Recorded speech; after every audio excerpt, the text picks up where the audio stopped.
Ever seen those ads promising easy money through Apple Pay and wonder if they're legit? Let's get one thing straight: Apple Pay doesn't just give away free money for using it. That home these claims, especially those promising quick and easy riches, are huge red flags.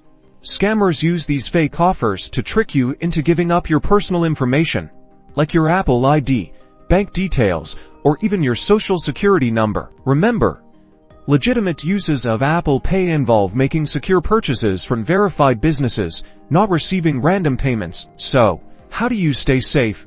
First, be extremely wary of any offer that sounds too good to be true, because it probably is. Look out for poor grammar, spelling errors, and suspicious links in emails or texts promising Apple Pay rewards. These are classic signs of a scam. Never click on those links.